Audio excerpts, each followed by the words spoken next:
Dear students, in the first part of An Astrologer's Day, we have seen the brief introduction of the writer and the story. We have also completed the icebreakers. Today, let's move towards the explanation of the story. So, come to page 2. An Astrologer's Day. Punctually at midday, he opened his bag and spread out his professional equipment.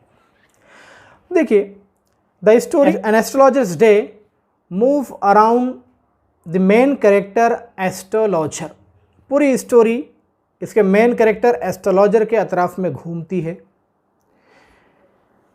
Punctually at mid day, writer ने कहा है कि the astrologer started his business punctually at mid day. Mid day means middle of day, that is noon, और punctually means doing something at the agreed or proper time. मतलब astrologer अपना कारोबार business astrology का exactly mid day के वक्त शुरू किया करता था. He open his bag and spread out his professional equipment. यहाँ पे कहा है कि जो उसका तो साइट ऑफ बिजनेस जहाँ वो कारोबार किया करता था, मिड डे को वो रीच करता, बैग को ओपन करता और प्रोफेशनल इक्विपमेंट को फैला देता. एक टर्म इस्तेमाल हुआ है प्रोफेशनल इक्विपमेंट. प्रोफेशनल बना है प्रोफेशन से, पेशे से, पेशेवराना, और equipment means necessary item for a particular purpose, साजो सामान. तो प्रोफेशनल इक्विपमेंट, अब कोई डॉक्टर है तो उसके लिए प्रोफेशनल इक्विपमेंट क्या हुए? स्टीथोस्कोप, बीपी एपरेटस, थर्मामीटर एटसेट्रा, ये उसके प्रोफेशनल इक्विपमेंट थे. लेकिन ये स्टोरी कंसर्न है एस्ट्रोलॉजी से, एस्ट्रोलॉजर से. तो एक एस्ट्रोलॉजर के लिए प्रोफेशनल इक्विपमेंट कौन कौन से साजो सामान वो इस्तेमाल करता है? तो here the writer has given a list which consisted of a dozen cowry shells. एक फ्रेज यहाँ राइटर ने इस्तेमाल किया है, consist of. Consist of means comprise, और कंप्राइज यानी पर मुश्तमिल होना. यानी प्रोफेशनल इक्विपमेंट कौन कौन से होते हैं, यानी कौन कौन से प्रोफेशनल इक्विपमेंट वो एस्ट्रोलॉजर इस्तेमाल करता है. Dozen cowry shells, dozens cowry shells. Cowry is a sea animal और शेल आउटर केस को कहते हैं. तो कॉरी का आउटर शेल यानी जिसे हम सीप कहते हैं, ये पहला प्रोफेशनल इक्विपमेंट हुआ. A square piece of cloth with obscure mystic charts on it. A piece of cloth, लेकिन कैसा? स्क्वायर, उसके ऊपर चार्ट्स बने हुए, लेकिन चार्ट्स कैसे? Obscure. Obscure means difficult to understand, और mystic means something that relates to supernatural power and is not easily understood, जिसे हम कहते हैं सोफियाना. चार्ट्स बने हुए लेकिन जिसको कॉमन पर्सन के लिए समझना बहुत मुश्किल. A notebook and a bundle of palmyra writing. तो ये चार क्या हुए? Professional equipment. एक एक्टिविटी यहाँ पूछी जा सकती है, कंप्लीट द वेब डायग्राम, और डायग्राम की हेडिंग है professional equipment of an astrologer. तो पहला क्या हुआ? Cowrie shells. Second obscure mystic charts. Third notebook, and last bundle of palmyra writing. Okay, अब देखिए फर्स्ट लाइन में आइए. He opened his bag and spread out his professional equipment. The same sentence में be asked in the grammar section with the instruction make it simple. Sentence दिया हुआ है, instruction है, इसको सिंपल सेंटेंस में change कीजिए. तो what is the type of the given sentence? Let's see. He opened his bag, ये clause हुआ, एंड कंजक्शन है, कोऑर्डिनेटिंग कंजक्शन कहलाता है, जो कंपाउंड सेंटेंस में पाया जाता है. Spread out his professional equipment, ये सेकंड क्लाउज हुआ, यानी सेंटेंस कंपाउंड है. कंपाउंड सेंटेंस की एक स्टाइल है कि अगर दोनों भी क्लाउजेस का सब्जेक्ट सेम हो तो वन टाइम उसको लिखा जाता है, सेकंड टाइम वो अंडरस्टूड होता है. मतलब एंड के बाद में स्प्रेड के पहले क्या सब्जेक्ट अंडरस्टूड है? ही. दोनों भी क्लाउजेस इंडिपेंडेंट है. दोनों को अगर सेपरेट कर लिया जाए तो both the clauses give complete sense. They are independent, they are coordinate, and coordinating conjunction है, और दोनों क्लाउजेस कोऑर्डिनेटिंग क्लॉजेज हैं। कंपाउंड सेंटेंस को सिंपल में चेंज करने का रूल क्या है कि by changing the clause into participle, present participle, के क्लॉज को प्रेजेंट पार्टिसिपल में चेंज करके हम कंपाउंड सेंटेंस को सिंपल सेंटेंस में चेंज कर सकते हैं।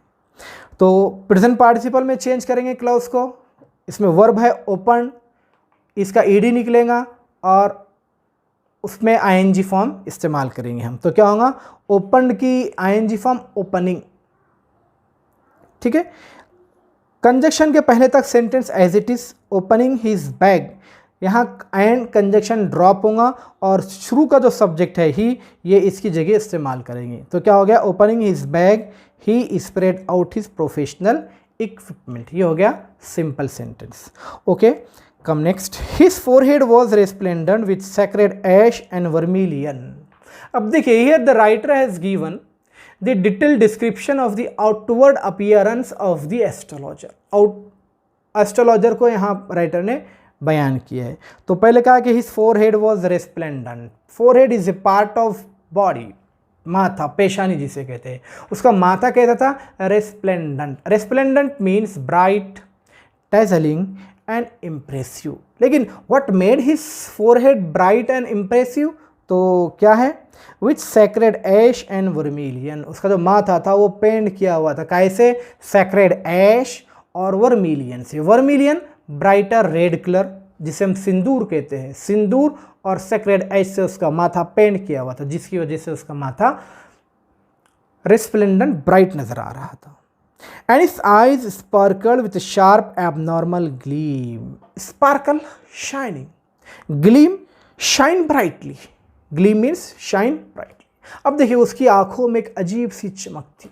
There was shining in his eyes. And which was really an outcome of a continual searching look for customer. अब देखिए, gleam in the eyes ये इंडिकेट करता है कि सुपरनेचुरल पावर था उसके पास में, सुपरनेचुरल नॉलेज था, जो कि एस्ट्रोलॉजर के लिए ज़रूरी होता है।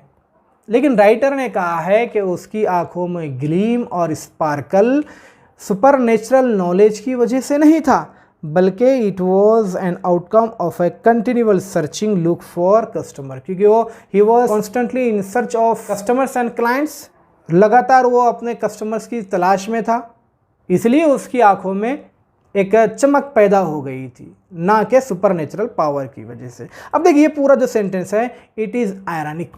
Irony is a situation in which there is a significant difference और contradiction between what is expected and what actually happens. आंखों में चमक थी, लेकिन आंखों की चमक कस्टमर की तलाश की वजह से थी, ना कि सुपरनेचुरल पावर की वजह से। But which his simple clients took to be prophetic light and felt comforted. लेकिन उसके जो कस्टमर्स थे, क्लाइंट कस्टमर्स कैसे थे, सिंपल थे। उनको लगा कि इसके आंखों की ग्लीम और स्पार्कल उस प्रोफेटिक है, प्रोफेटिक लाइट है।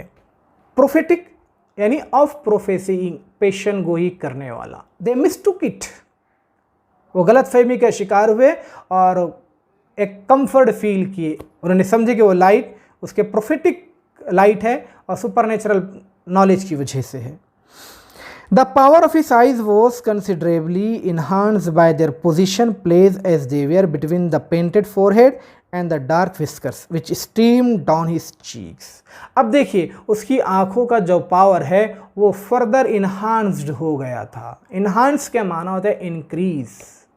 काय की वजह से इन्हांस हुआ था, by the position of his eyes. Eyes की पोजीशन क्या थी कि ऊपर में पेंटेड फोरहेड, नीचे में डार्क बड़ी बड़ी विस्कर्स, ये इसकी पोजीशन थी, और ये पोजीशन की वजह से उसके आइज का पावर और ज़्यादा इंक्रीज हो गया था। Even a half wits eye would sparkle with such a setting. Writer ने कहा है कि उसका जो पावर था वो उसके सेटिंग की वजह से था, उसके मेकअप की वजह से था, ना कि सुपरनेचुरल पावर की वजह से। अगर इस तरह की मेकअप, इस तरह का सेटिंग किसी हाफ विट पर्सन को भी कर लिया जाए, हाफ विट एक टर्म यहाँ इस्तेमाल किया है राइटर ने, one who is not very smart, यानी हाफ विट। ये इंसल्टिंग टर्म है किसके लिए, इडियट पर्सन के लिए। बेवकूफ़ शख्स के लिए, स्टूपिड पर्सन के लिए, मतलब कोई बेवकूफ़ शख्स की भी अगर इस तरह से मेकअप कर लिया जाए तो वो पावरफुल और इम्प्रेसिव नजर आएगा। To crown the effect he wound a saffron coloured turban around his head, और इस पावर को और फर्दर इन्हांस करने के लिए, इस इफेक्ट को और ज़्यादा बढ़ाने के लिए उसने क्या किया था, he wound a saffron coloured turban around his head, सर पे उसने एक पगड़ी बांध रखी थी, लेकिन कैसे कलर की पगड़ी, सैफरन कलर्ड, गेरवे कलर की पगड़ी बांध रखी थी। अब देखिए यहाँ एक एक्टिविटी पूछी जा सकती है कि describe the appearance of the astrologer. तो क्या उसका अपीयरेंस कैसा था कि his forehead was resplendent with sacred ash and vermilion, his eyes sparkled with abnormal gleam, and he had whiskers which were dark and which streamed down his cheeks, and he owned a saffron colored turban around his head। ये उसका appearance हो गया। Scheme never failed, writer ने कहा कि ये जो colour scheme थी जिसका इसने इस्तेमाल किया, इट नेवर फेल्ड, मतलब कायमे नाकाम नहीं हुई। Always he was able to attract the customers, ये कलर स्कीम की वजह से वो कस्टमर को अट्रैक्ट करने में हमेशा कामयाब रहा। Never he failed.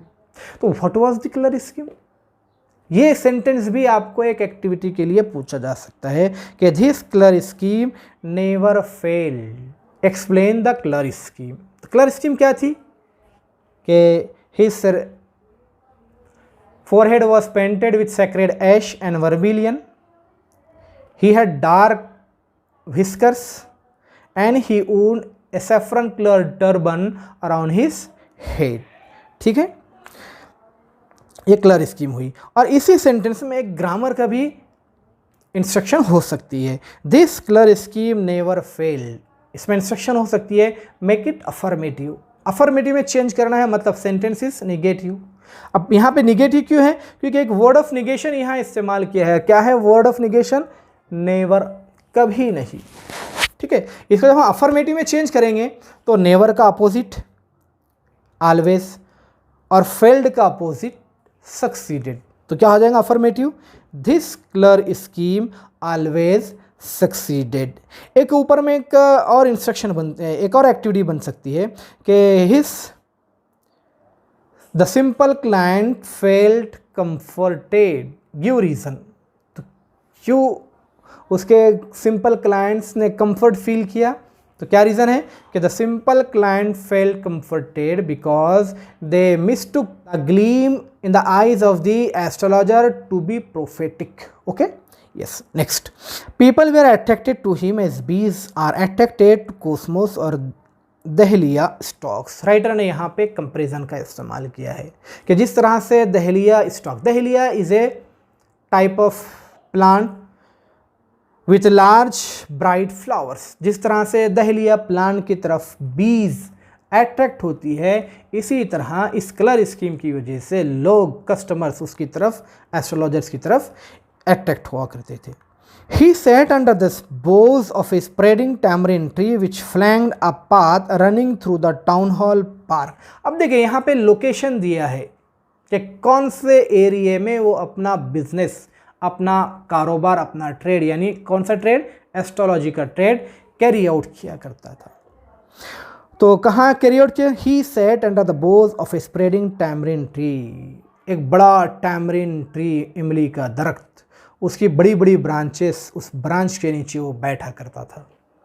और कौन से एरिया में, which flanked a path running through the town hall park. Town hall park ये एक एरिया का नाम है जहाँ पे वो एक ट्री के नीचे अपना कारोबार किया करता था। It was a remarkable place in many ways. अब देखिए रिमार्केबल यानी स्ट्राइकिंग, वर्दी ऑफ अटेंशन। कहा कि जो टाउन हॉल पार्क एरिया था ये रिमार्केबल प्लेस था, स्ट्राइकिंग प्लेस था। तो कौन सी चीज़ थी जिसकी वजह से वो एरिया रिमार्केबल बन गया था, तो यहाँ पे राइटर ने डिस्क्राइब किया, ए सर्जिंग क्राउड। सर्जिंग के माना होते हैं इंक्रीजिंग, हमेशा वहाँ पे लोगों का भीड़ लगी रहती थी। Was always moving up and down this narrow road from morning till night. सुबह से शाम तक लोग उस एरिया में आना जाना किया करते थे। A variety of trades and occupations was represented all along its way. Second reason क्या है कि वहाँ पे बहुत सारे पेशे से ताल्लुक़ रखने वाले, अलग अलग पेशे से ताल्लुक़ रखने वाले लोग अपना कारोबार किया करते थे। Medicine sellers, sellers of stolen hardware and junk, magicians, and above all an auctioneer of cheap cloth who created enough din all day to attract the whole town। अब देखिए कौन कौन से वहाँ पे लोग ट्रेड्स किया करते थे। एक इंस्ट्रक्शन हो सकती है कि list out the occupations who sell out their wares at the narrow road. तो सबसे पहले क्या है, मेडिसिन सेलर। दूसरा seller of stolen hardware and junk. Junk कहते हैं ओल्ड एंड यूजलेस थिंग, कबाड़, भंगार जिसे कहते हैं। तो वहाँ पे मेडिसिन सेलर्स भी थे, पुराने चोरी किए हुए भंगार सामान को बेचने वाले लोग भी हुआ करते थे। मैजिशियंस भी थे और इन सब से आगे auctioneer of cheap cloth, cheap cloth को बेचने वाले, ऑक्शनर यानी हरासी करने वाले। अब ये सब जो कारोबारी लोग थे ये चीख पुकार करके, डिन एंड रोअर, नॉइस के साथ में चीख पुकार करके अपने कारोबार किया करते थे, लोगों को अट्रैक्ट करते थे। एक वर्ड यहाँ इस्तेमाल किया है डिन, डिन के माना ही होते हैं noise. To attract the whole town. Next to him in vociferousness came a vendor of fried ground नट। अब देखिए वोसिफरसनेस, यहाँ एक वर्ड इस्तेमाल हुआ जिसके माना होता है ब्लैटेंट, स्ट्राइडेंट या क्लैमेंट, जिसे हम कह सकते हैं पुरुषो।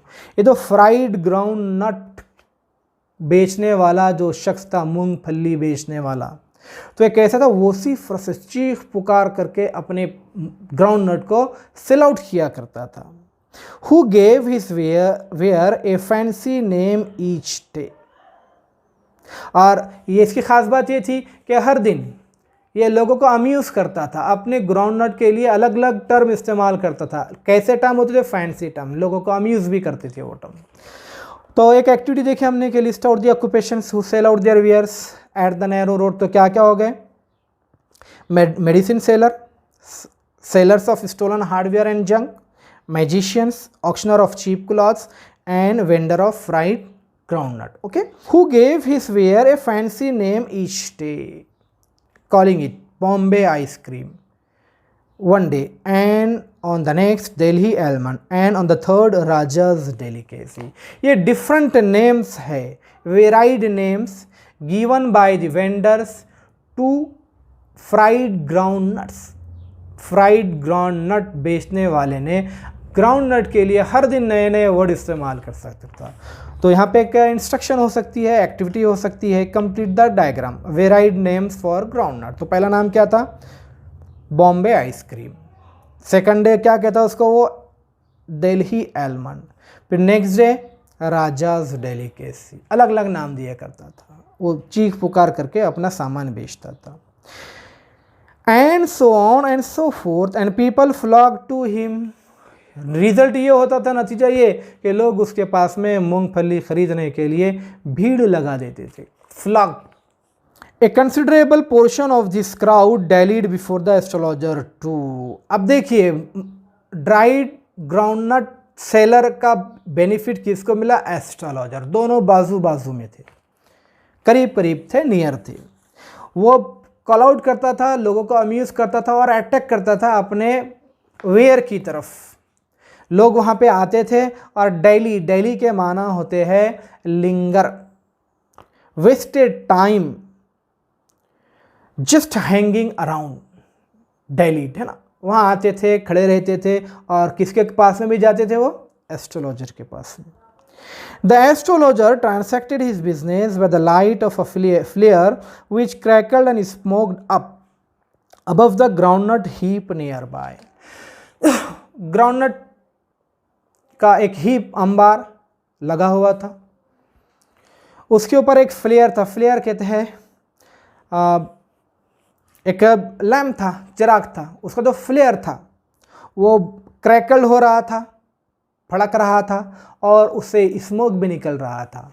और उसी की लाइट के अंदर एस्ट्रोलॉजर अपनी दुकान चला रहा था। उसका अपना कोई लाइट नहीं था एस्ट्रोलॉजर का।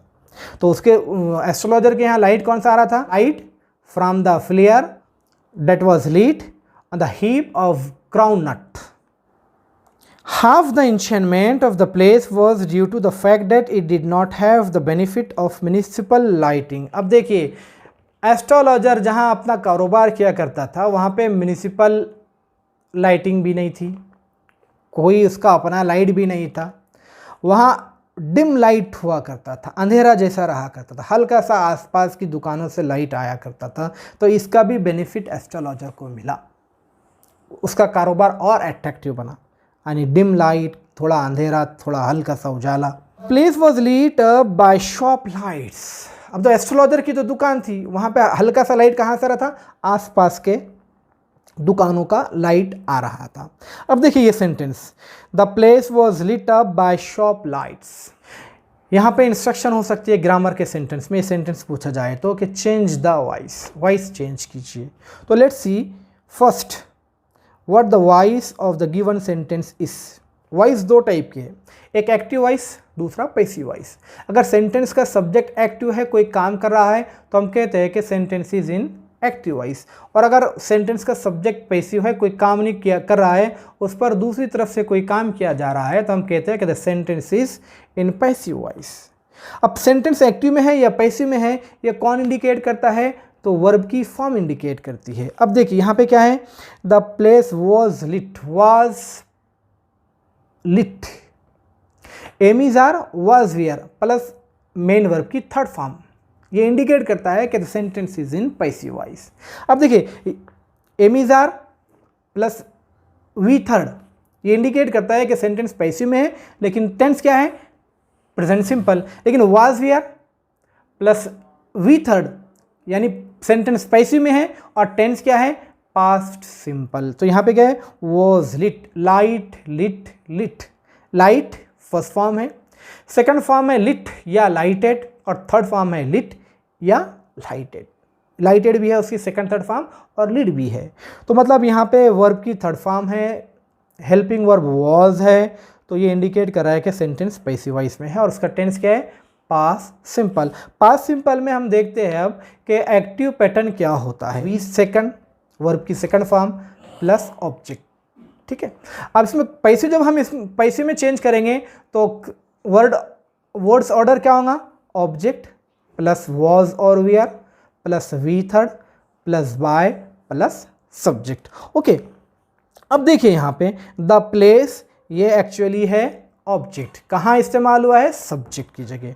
वॉज हेल्पिंग वर्ब है, लिट ये वी थर्ड वर्ब की थर्ड फॉर्म है, और प्रीपोजिशनल वर्बल फ्रेज है ये, इसलिए क्या है? लिट अप है। बाय ये एजेंट के तौर पे इस्तेमाल हुआ है।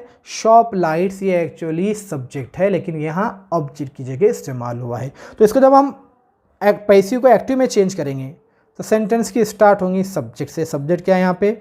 Shop lights.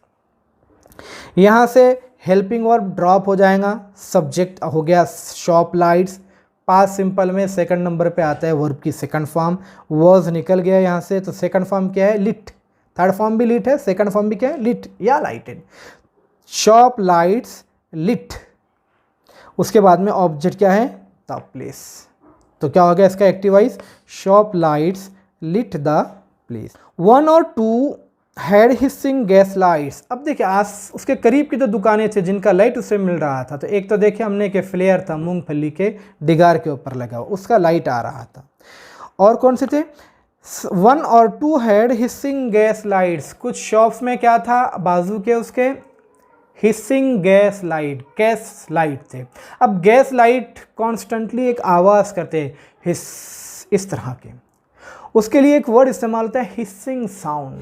हिसिंग साउंड ये ओनोमेटोपोइक वर्ड है, यानी ऐसा वर्ड है जो साउंड से तैयार हुआ है, हिसिंग। तो गैस लाइट जो थे वो कॉन्स्टेंटली हिसिंग साउंड प्रोड्यूस कर रहे थे, उसका लाइट एस्ट्रोलॉजर को मिल रहा था। Some had naked flares stuck on poles. और कुछ जगह लाइट थे लेकिन नेकेड लाइट थे, नेकेड चिराग थे, और वो काय पे? पोल पर लगे हुए थे। Somewhere lit up by old cycle lamp. कुछ दुकानों के अंदर ओल्ड साइकिल लैम्प इस्तेमाल किया हुआ था, और इन सब का लाइट थोड़ा बहुत एस्ट्रोलॉजर तक पहुंच रहा था। एंड वन और two like the astrologer managed without light of their own. कुछ दुकानें ऐसी थी जो एस्ट्रोलॉजर की तरह से बगैर लाइट के दूसरों के डिम लाइट के ऊपर अपना कारोबार चला रहे थे। It was a bewildering criss cross of light rays and moving shadows. अब देखिए bewildering के माना ही होते हैं कंफ्यूजिंग या बैफलिंग, है ना। अब देखिए वहाँ पे क्रिस क्रॉस ऑफ लाइट कैसा था, bewildering था, कंफ्यूजिंग था। दूसरा ये कि फ्लेयर के फ्लेम के कभी बढ़ जाने कभी कम होने की वजह से जो शेडो था वो कम ज़्यादा हो रहा था। This suited the astrologer very well. तो इससे ये जो शेडो का कम ज़्यादा होना, डिम लाइट, एस्ट्रोलॉजर को अपनी दुकान चमकाने के लिए बहुत ज़्यादा सूटेड था। For the simple reason that he had not in the least intended to be an astrologer when he began life. अब देखिए ये जो एस्ट्रोलॉजर था वो he was an astrologer by chance, chance से इत्तेफाकन वो एस्ट्रोलॉजर बन गया था। Otherwise he had never in thought to be an astrologer in his life, वरना उसने लाइफ में कभी सोचा भी नहीं था कि वो कभी एस्ट्रोलॉजर बनेगा। And he knew no more of what was going to happen to others that he knew what was going to happen to himself next minute.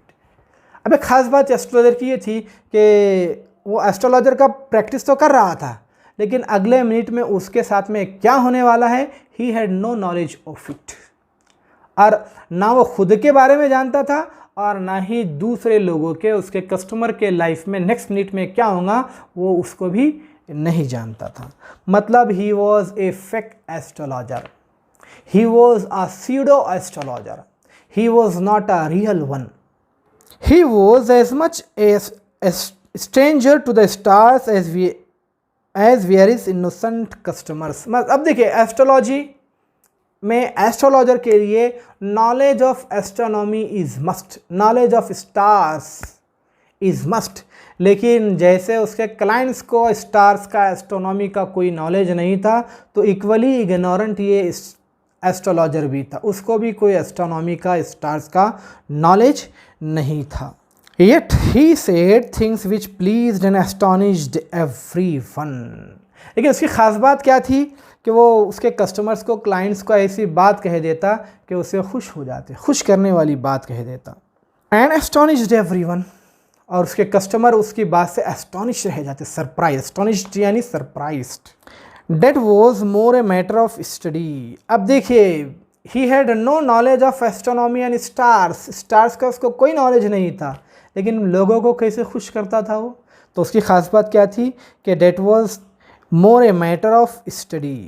अब काय की स्टडी किया था उसने, स्टार्स की तो इसकी स्टडी नहीं थी, लेकिन ह्यूमन नेचर की उसने स्टडी कर लिया था।